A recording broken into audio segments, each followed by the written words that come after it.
গিয়েছে।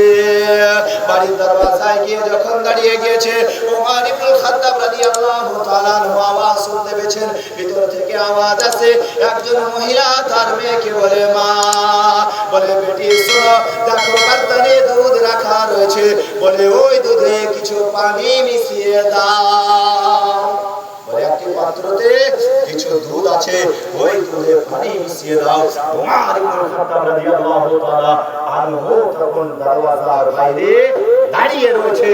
আর যে মহিলা তার মেয়েকে বলছে, মা, তুমি দুধের মধ্যে পানি মিশিয়ে দাও, আর মেয়ে বলছে, মা শোনো, আজকে আমাদের বাবার নাচ যিনি রয়েছে, আমাদের খলিফাতুল মুসলিমিন যিনি রয়েছেন, হযরতে ওমর ফারুক আযম রাদিয়াল্লাহু তাআলা আনহুর দৌরে হুকুমত। এখন ওমরের অর্ডার, কেউ দুধে পানি মিশ্রিত করবে না। দুধে পানি মিশিয়ে আমাদের খায় নাকি?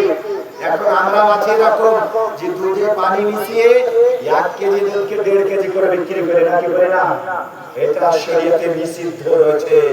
আপনি দুধের দাম যেটা দাম নিন, সঠিক দামটাই নিন। আপনি ডুপ্লিকেট কেন করবেন? হালাল ব্যবসার মধ্যে কারো হারাম ঢোকাবে। ওমর ইবনে খাত্তাব রাদিয়াল্লাহু তাআলা আনহুর এটা হুকুম ছিল, কেউ দুধে পানি মিশাবে না। হযরত ওমর ইবনে খাত্তাব রাদিয়াল্লাহু তাআলা আনহুর এই ফরমান, ও মেয়ের, ওই মহিলার মেয়ে বলে, মা, এখন দৌরে হুকুমত কার? বলে ওমর ইবনে খাত্তাবের। বলে ওমর ইবনে খাত্তাবের হুকুম, দুধে পানি মিশাতে পাবে না। ওমর ইবনে খাত্তাব রাদিয়াল্লাহু তাআলা বাইরে থেকে শুনছেন, জোরে বলেন সুবহানাল্লাহ। মেয়ের মা বলে, বেটি তুমি একটু পানি মিশিয়ে দাও, কারণ দুধটা বেশি হবে, আর বেশি হলে আমরা বাজারে বিক্রি করব, পয়সা বেশি হবে। বলে আমরা গরিব মানুষ, আমরা আজকে